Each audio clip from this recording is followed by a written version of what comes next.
Bab 1. Pelampiasan Sang Casanova. Terdengar suara lenguhan dari dua orang yang baru saja mencapai puncak pelepasannya.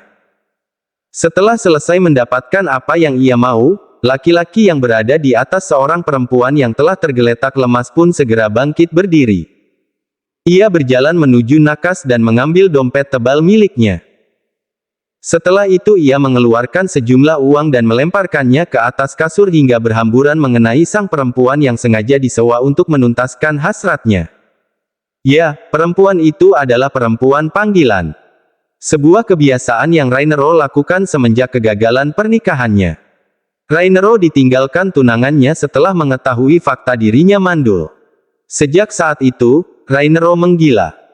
Ia yang sebelumnya tidak pernah melakukan hubungan seks dengan siapapun termasuk kekasihnya, menjadi menggila.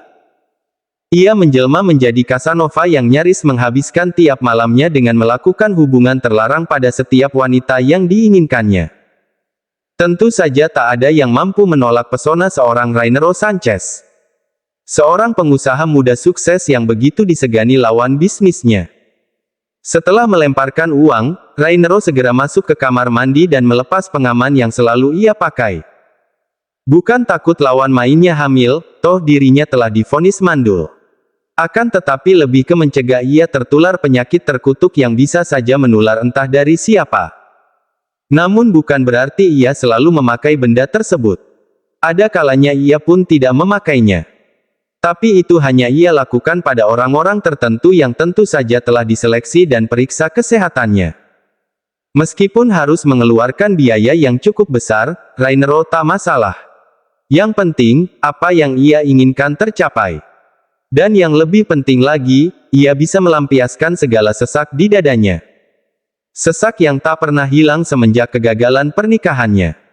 Selesai membersihkan diri, Rainero keluar dari dalam kamar mandi dengan handuk abu-abu menggantung di pinggang. Bulir-bulir bening yang mengalir dari rambut hingga ke wajah dan sekujur tubuhnya terlihat memesona. Wajah tampan dengan rahang tegas dan sorot mata tajam, tubuh yang terpahat sempurna dengan otot-otot yang liat baik di dada, perut, hingga lengan membuatnya bak dewa dalam mitologi Yunani.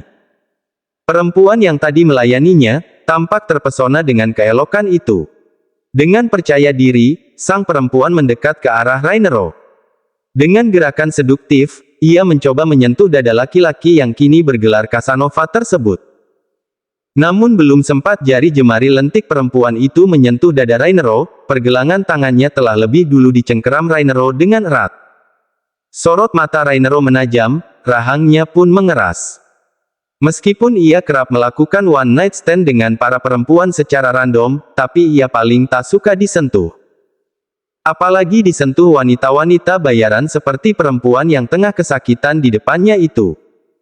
Jangan pernah mencoba menyentuhkan tangan kotormu di tubuhku, desis Rainero tajam.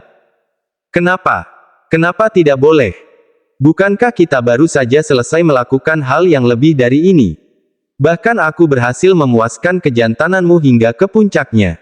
Apa kau tidak mau mengulanginya lagi? Tenang saja, aku tidak akan meminta bayaran setelah ini. Milikmu sungguh luar biasa dan mampu membuatku menggila. Aku jadi ingin mengulanginya lagi. Bagaimana? Kau mau? Ucap perempuan itu dengan suara mendayu-dayu, menggoda. Biasanya ia selalu berhasil menggoda lawan jenisnya dengan cara itu. Siapa yang sanggup menolak pesonanya? Wajahnya cantik, tubuhnya indah. Aset-asetnya memiliki bentuk yang rupawan dan berkembang di tempat yang tepat. Ia bukan perempuan panggilan biasa. Ia biasa melayani orang-orang kelas atas. Bila biasanya orang-orang berani membayarnya dengan harga yang tinggi demi bisa merasakan bercinta dengannya, maka kali ini ia justru menawarkan diri tanpa bayaran.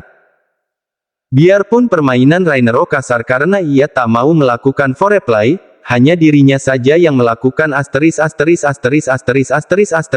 tapi saat Rainero berada di atasnya, hal tersebut mampu membuatnya menggila. Ada kepuasan tersendiri saat Rainero menghujam dan menghentak miliknya. Karena itu, tidak salahkan bila ia menginginkannya lagi. Rainero tersenyum menyeringai, ia lantas mengeratkan cengkeramannya membuat perempuan itu mendesis hingga menjerit. Ah, apa yang kau lakukan? Sakit. Lepaskan tanganku. Apa kau ingin mematahkan tanganku? Hah. Pekik perempuan itu menjerit kesakitan. Bukannya melepaskan, Rainero justru memelintir tangan perempuan itu membuatnya kian memekik kesakitan. Ampun, tolong lepaskan tanganku. Aku mohon Tuan, ampuni aku. Tolong lepaskan tanganku. Sakit.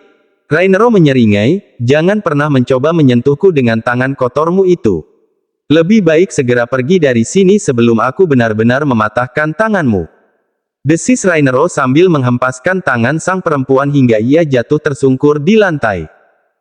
Dengan wajah merah padam, perempuan itu pun bergegas meraih pakaiannya dan mengenakannya secepat mungkin. Rainero memang tampan, tapi sekaligus menyeramkan. Apalagi saat ia melihat seringai di bibirnya. Ia sudah seperti jelmaan iblis tampan yang siapa menghancurkan siapa saja yang tidak disukainya. Rainero memang seorang Casanova, tapi ia tak suka mengulang kembali dengan orang yang sama. Ia tak mau ada perempuan yang tiba-tiba merasa dibutuhkan olehnya. Ia tak suka terikat. Ia tak mau ada perempuan yang merasa dekat dengannya lalu memanfaatkannya. Selesai berpakaian, perempuan itu pun segera memunguti lembaran uang yang tergeletak di atas kasur dan memasukkannya asal ke dalam tas. Setelah itu, ia pun lari terbirit-birit keluar dari ruangan super luas itu. Tak lama kemudian, seorang pria berkacamata masuk ke dalam kamar tersebut sambil membawakan pakaian milik Rainero. "Kenapa dia?" tanya laki-laki yang merupakan asisten pribadi sekaligus sahabat Rainero. Rainero berdecih, "Dia berusaha menyentuhku," ujarnya dengan seringai jijik. Laki-laki bernama Axton itu mengedikkan bahu, "Padahal sudah aku bilang syarat melayanimu. Pertama, kau tak suka disentuh tanpa keinginanmu sendiri, kedua, tak ada hubungan yang kedua ataupun ketiga kalinya, dan ketiga, dilarang menyapa atau sok kenal bila bertemu tanpa sengaja dimanapun berada." Setelah selesai, semuanya usai. Tapi seperti biasa, mereka mengabaikan syarat itu. Mereka pikir kau akan mudah untuk dirayu dan diseret kembali ke atas ranjang. Bodoh. Axton tak heran lagi dengan hal tersebut. Bukan sekali atau dua kali perempuan panggilan seperti mereka mencoba peruntungan menggoda Rainero. Mereka terlalu berharap tinggi. Mereka pikir mereka bisa meluluhkan hati Rainero yang telah membatu. Ya, mereka memang benar-benar bodoh. Mereka lebih suka aku mematahkan tangan mereka daripada mematuhi aturanku, ucapnya acuh tak acuh. "Langsung ke kantor?" tanya Axton saat melihat Rainero telah rapi dengan setelan kerja yang dibawakannya tadi. Rainero melirik jam di pergelangan tangannya, "Kita sarapan dulu," ujarnya seraya melangkah keluar dari kamar hotel yang dijadikannya tempat untuk melepaskan hasratnya. Axton pun mengikuti langkah Rainero dari belakang sambil mengotak-atik ponselnya. "Jadwal Anda hari ini ada pertemuan dengan pihak Long Life Security pukul 10 dan dengan pihak Metana Bank pukul 2, ucap Senina sekretaris Rainero Sanchez. Rainero mengangguk paham tanpa mengangkat wajahnya. Ia tetap fokus dengan layar segi 4 di hadapannya yang menunjukkan angka-angka dan grafik. "Apa ada yang Anda butuhkan lagi, Pak?" tanya Senina setelah menutup layar tablet miliknya. "Tidak. Keluarlah," ucapnya datar. Seperti itulah sosok Rainero sekarang ini. Semua benar-benar berubah. Sangat berbeda dari Rainero setahun yang lalu. "Baik, Pak. Kalau begitu, saya permisi," ujar Senina sambil membungkukkan sedikit tubuhnya sebagai tanda hormat. Senina pun gegas keluar dari ruangan bosnya itu. Saat keluar, Senina berpapasan dengan Axton yang berjalan sambil menenteng sebuah map di tangan kirinya. Senina yang sedikit membungkukkan tubuhnya ke arah Axton yang merupakan orang nomor 2 di perusahaan itu. Sikap Axton memang tak jauh berbeda dengan Rainero, tapi ia masih ada sisi ramah terhadap orang-orang di sekitarnya. "Kau selalu saja bersikap terlalu formal, Sen," tegur Axton sambil tersenyum tipis. "Karena Anda merupakan atasan saya juga, Pak. Perlu kau ingat, aku bukan atasanmu. Kita rekan kerja. Yang atasanmu itu Rainero, benar. Tapi kedudukan Anda lebih tinggi daripada saya, Pak. Anda juga orang nomor 2 di perusahaan ini, tentu saya harus bersikap formal dan profesional." Axton terkekeh mendengar alasan Senina yang memang ia akui sangat profesional dalam bekerja. Tidak seperti pegawai wanita yang lain yang kerap curi-curi pandang, cari-cari perhatian, bahkan sengaja tebar pesona dan cari-cari kesempatan pada ia dan Rainero, Senina justru bekerja dengan profesional. Ia tak pernah melakukan hal-hal yang terkadang membuatnya muak pada karyawannya sendiri. Untung saja para pegawainya tersebut mendedikasikan dirinya dengan bekerja sebaik mungkin terlepas dari sikap mereka yang terkadang memuakkan, bila tidak, mungkin akan sering terdengar karyawan yang terpaksa dipecat karena sikap-sikap memuakkan tersebut. Yah, terserah kaulah, ucapnya sambil menganggukkan kepalanya. Kalau begitu, aku masuk dulu. Selamat bekerja, Sen. Selamat bekerja juga, Pak. Senina mengulas senyum tipis seraya menganggukkan kepalanya. Kemudian ia segera memutar badannya, duduk di kursi yang ada tak jauh dari pintu masuk ruangan Rainero. Meja kerja Senina memang sengaja diletakkan di sana. Untuk mempermudah memantau maupun menyambut bila ada tamu Rainero yang datang. Hai, Sen, ucap seorang laki-laki yang tengah berdiri di samping pintu mobilnya. Laki-laki itu mengulas senyum manis sambil menatap lekat Senina yang tetap terlihat menawan meskipun hari sudah beranjak sore. Hai juga, Theo. Maaf, lama, ujar Senina sambil tersenyum lebar. Laki-laki bernama Theo itu pun segera membukakan pintu mobil untuk Senina. Senina pun segera masuk dan duduk di kursi samping kemudi. Nggak masalah. Hanya telat 5 menit. Jawab Theo santai. Theo adalah kekasih Senina. Mau mampir ke suatu tempat dulu? Tawar Theo. Boleh. Aku mau makan gelato, boleh? Senina tersenyum manis. Senyum yang jarang ia tampakkan di depan orang-orang. Hanya orang tertentu saja yang pernah melihatnya, termasuk Theo, sang kekasih. Theo tersenyum kemudian mengacak rambut Senina gemas, untuk kamu apa sih yang enggak? Ya udah, kita ke sana sekarang, ujar Theo yang sudah tahu di mana kedai gelato yang Senina sukai. Tak sampai 15 menit, Theo dan Senina telah tiba di kedai gelato. Senina pun segera memesan gelato kesukaannya. Tak lupa ia pun memesan untuk Theo. Lagi apa? Tanya Senina yang baru saja kembali setelah memesan gelatonya. Ah, nggak ada. Cuma lihat-lihat video lucu aja, ujar Theo yang segera menutup layar ponselnya dan menyimpannya di dalam saku celananya. Oh ya, kata kamu bulan depan orang tua kamu datang, kira-kira mereka suka aku nggak ya? Terus terang, aku gugup dan cemas.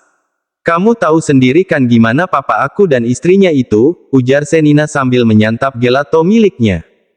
Ya, bulan depan orang tua Theo akan datang dari luar kota. Mereka akan melamar Senina sekaligus merencanakan pernikahan Theo dan Senina. Kau tidak perlu khawatir, orang tuaku pasti akan menyukaimu. Kau bukan hanya cantik, tapi juga baik, pintar, mandiri, kau terbaik, ucap Theo sambil menatap Senina dengan penuh cinta. Wajah Senina seketika memerah dipuji sedemikian rupa oleh Theo. Perempuan manapun akan merasakan bunga bermekaran di dalam hatinya bila dipuji oleh laki-laki yang ia cintai, termasuk Senina. Apalagi mereka telah menjalin hubungan lebih dari 2 tahun, tentu perasaan mereka sudah semakin mendalam. Kau terlalu memuji, elak Senina yang tak mau terlalu menunjukkan kalau ia terbuai oleh pujian sang kekasih. Aku tidak memuji, hanya berkata jujur, ucap Theo. Setelah ini, kita mau kemana? Langsung pulang atau ada tempat lain yang ingin kau singgahi? Senina menggeleng, langsung pulang saja.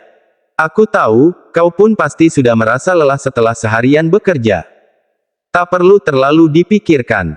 Aku justru senang bisa menyenangkanmu seperti ini. Jadi, benar kita akan pulang. Senina pun mengangguk. Theo pun segera melajukan mobilnya menuju rumah Senina setelah mereka berada di dalam mobil. Senina baru saja tiba di rumah. Setelah melambaikan tangan pada Theo, Senina pun gegas masuk ke dalam rumah. Saat baru saja masuk, ia berpapasan dengan Jessica, saudari tirinya. Senina membuang muka. Ia benar-benar muak melihat wajah Jessica yang selalu sok berwajah malaikat. Hai Sen, sapa Jessica ceria. Senina hanya melengos saja dan segera menaiki tangga meninggalkan Jessica. Lihat sikap putrimu itu. Padahal Jessica telah berusaha ramah padanya, tapi sampai sekarang Senina tidak pernah menganggap Jessica sebagai saudarinya. Kau tahu, Jessica sering sekali berkeluh kesah padaku. Ia merasa sedih karena Senina selalu mengabaikannya, ucap Ambar, ibu tiri Senina. Harold menggeram marah. Ia merasa sikap Senina memang sangat keterlaluan. Brak. Harold membuka pintu kamar Senina secara kasar membuat Senina yang baru saja membaringkan tubuhnya terlonjak. Dedi, gumam Senina memasang wajah malas. Ia yakin, setelah ini akan ada drama ayahnya itu marah-marah padanya. Menyalahkan dirinya atas apa yang tidak ia lakukan kemudian Ambar dan Jessica akan datang sambil menangis membela dirinya. Kau, apa ini hasil didikan dari Jalaang itu? Hah. Tidak punya sopan santun. Suka berbuat seenaknya. Dasar, anak tak tahu diri. Sentak Harold dengan wajah menggelap. Jangan sebut ibuku Jalaang karena ibuku bukan Jalaang. Balas Senina tak kalah lantang. Kau tidak suka ibumu disebut Jalaang, tapi memang itulah kenyataannya. Aku yakin itu hanya fitnah. Harold terkekeh, fitnah. Sedang di depan mataku sendiri aku melihat seorang laki-laki keluar dari dalam kamar ibumu. Kau pikir apa yang mereka lakukan di dalam kamar berdua saja, hah? Bermain monopoli. Apa yang terlihat belum tentu itu yang sebenarnya. Ya, bela saja terus ibumu yang Jalaang itu. Bahkan kelakuanmu pun tak beda dengannya. Perlu kau ingat, di dalam darah perempuan yang kau sebut sama seperti Jalaang ini ada darahmu. Jadi jangan salahkan aku kalau bersikap semauku karena kau pun selalu seperti itu. Kau, benar-benar anak sialan. Plak. Harold menamparkan pipi Senina dengan sekuat tenaga membuat sudut bibir Senina sampai terluka. Dedi, jangan marahi Senina, Dat. Tiba-tiba Jessica muncul di kamar Senina. Sama seperti dugaannya, drama ini lagi-lagi terjadi. Iya Dat, jangan sakiti Senina. Kasihan dia. Kini Ambar pun ikut menimpali. Ia menahan tangan Harold agar tidak kembali menamparkan pipi Senina. Lihat. Lihat, Jessica yang tak pernah kau anggap selalu saja membela dirimu, tapi apa yang kau lakukan? Kau selalu saja membuatnya bersedih. Kau selalu saja mengabaikannya, padahal dia sudah begitu baik padamu. Termasuk momimu. Dia selalu memperlakukanmu seperti putri kandungnya sendiri, tapi apa yang kau lakukan? Kau tak pernah menganggapnya. Bahkan kau kerap bersikap kurang ajar padanya. Kau memang anak tak tahu diri. Tak tahu diuntung, bentak Harold dengan jari telunjuk mengacung ke wajah Senina. Senina tersenyum sinis, momiku. Apa Dedi lupa kalau momiku telah meninggal? Dia meninggal karena siapa? Karena kalian. Kalianlah penyebabnya. Jangan mulutmu. Harold melayangkan tangannya dan hampir saja mengenai pipi Senina, tapi dengan cepat Jessica menghalanginya sehingga tamparan itu justru mengenai pipi Jessica. Jessica memekik kemudian tersungkur di lantai. Jessie, pekik Ambar terkejut. Pun Harold yang tak menyangka kalau Jessica akan menerima tamparan yang hendak ia layangkan pada Senina. Semua gara-gara kau gadis sialan. Awas saja kalau terjadi apa-apa pada Jessica, aku pasti akan membuatmu menyesal. Raung Harold dengan tatapan penuh kebencian. Senina hanya tersenyum sinis sambil menahan perih melihat ayah kandungnya lebih menyayangi anak tirinya dibandingkan dirinya yang merupakan putri kandungnya. Hati anak mana yang tak perih saat ditampar kenyataan seperti itu. Namun Senina bukanlah gadis lemah. Ia takkan tunduk apalagi takluk dengan sikap Harold. Sebenarnya sudah sejak lama ia ingin pergi dari rumah yang tak lebih dari neraka baginya itu.